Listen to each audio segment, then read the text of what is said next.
सासाराम में दो संप्रदायों के बीच हिंसक झड़प के बाद शहर के हालात क्या है? क्या सासाराम एक बार फिर से शांति की राह पे लौट आया है या फिर अभी भी यहाँ पर दंगाइयों का खौफ कायम है? इसी बात की पड़ताल के लिए टाइम्स नाउ नवभारत की टीम पहुंची है उस इलाके में जहां पर सबसे अधिक हिंसा हुई थी, जो सबसे अधिक दंगा प्रभावित हुआ था। ये कादिरगंज का इलाका है और मेरे चारों तरफ आप जितने भी मकान यहाँ पर देखेंगे वहां पर ताले लटक रहे हैं। दरअसल ये हिंदू परिवारों के मकान है, लेकिन अभी भी दंगाइयों का खौफ इस कदर है कि लोग अपने घरों को जो छोड़कर जा चुके हैं, जो पलायन कर चुके हैं, वो वापस आने को तैयार नहीं है।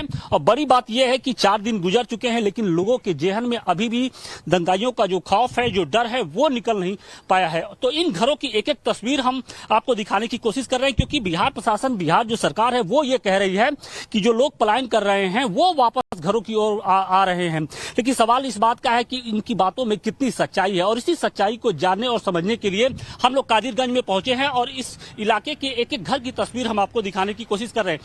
सबसे पहली तस्वीर देखिए, इस घर को देखिए, यहाँ पर बाकायदे गणेश और लक्ष्मी की मूर्ति लगी है और नीचे जो ताला है वो लटक रहा है। आइए आपको दूसरे घर की तस्वीर हम आपको दिखाते हैं। ये दूसरा घर आप देखिए, यहाँ पर भी हम अपना कैमरा पर्सन अतिगे से कहेंगे, देखिए ये दूसरा घर है, बाकायदे यहाँ पर भगवा झंडा लगा है और यहाँ पर भी ताला लटक रहा है। तीसरी तस्वीर हम आपको और दिखाने की कोशिश कर रहे हैं कि ठीक मेरे सामने आप देखेंगे तो यहाँ पर जो चौथा ये मकान है, यहाँ पर भी ताले लटक रहे हैं। तो निश्चित तौर पे जो घरों की संख्या है जहाँ पर ताले लटक रहे हैं, जिन्होंने पलायन कर दिया है, वो अभी आने को तैयार नहीं है।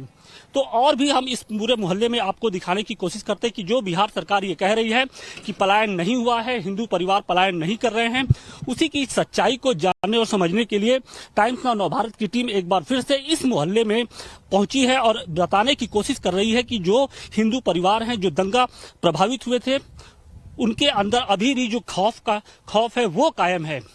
और आप अब ये देखिए, ये तस्वीरें देखिए, हम आपको ये एक और तस्वीर दिखाने की कोशिश करते हैं। आप जितने ये बगल के सामने के जितने मकान देखेंगे, सबके दरवाजे पर ताले लटक रहे हैं।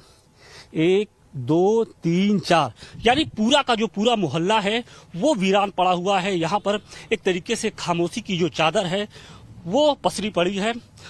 आप देखिए, तस्वीरें देखिए, ये पूरा मोहल्ला जहां तक आप देखेंगे सिर्फ और सिर्फ सन्नाटा पसरा हुआ है। एक आदमी का जो नामो निशान है वो यहाँ पर नहीं दिखाई पड़ रहा है। ऐसे में सवाल उठता है कि क्या जो दंगाइयों का खौफ है, जो दंगाइयों का डर है, वो लोगों के जेहन से निकल चुका है। हालांकि जो प्रशासनिक व्यवस्थाएं हैं वो चुस्त दुरुस्त जरूर हैं, लेकिन अभी भी जो लोग हैं वो इस कदर डरे हुए हैं, इस कदर सहमे हुए हैं कि वो वापस लौटने को तैयार नहीं है। उसकी जो तस्वीरें हैं वो इसकी तस्दीक कर रही है। देखिए, आप पूरा का जो पूरा मोहल्ला है वो एक तरीके से वीरान पड़ा हुआ है। सामने तक आप जहां भी देखेंगे आपकी नजर जाएगी, एक आदमी भी आपको नजर नहीं आएगा और जितने घर हैं वो पूरे सूने पड़े हैं, वीरान पड़े हैं। तो सवाल इसी बात का है कि जो लोगों का डर है, जो खौफ है, आखिर वो कब कम होगा। सासाराम से अतिकेश के साथ आशुतोष सिंह, टाइम्स नाउ नवभारत। सासाराम के कादिरगंज से आशुतोष की ग्राउंड रिपोर्ट आपने देखी। और आपको बता दें, सासाराम में हुए दंगे के बाद स्थिति अब धीरे धीरे भले ही सामान्य हो रही हो, लेकिन लोगों ने बिहार में कानून व्यवस्था को मजबूत करने की मांग की है। सासाराम के लोगों की माने तो यहां पर दंगाइयों से निपटने के लिए बिहार में भी अब योगी मॉडल लागू करने की बात की जा रही है। रामनवमी पर हुए हिंसा के बाद सासाराम के हालात क्या हैं, इसी बात को जानने और समझने के लिए हम स्थानीय लोगों के पास पहुंचे हैं और इनसे जानने की कोशिश करते हैं कि अब इन लोगों के अंदर जो खौफ था, जो डर था, क्या हटा है कि नहीं हटा है। जिस तरीके से हिंसा, ठीक है, अभी स्थिति क्या है? सामान्य है, ठीक है, बहुत बढ़िया है। अभी किसी तरह का कोई डर हो? कोई डर नहीं। कैसी जिंदगी चल रही है अभी? ठीक है, अभी चल रही है, ठीक से चल रही है, कोई परेशानी नजर आ रही है? कोई परेशानी नजर नहीं आ रही।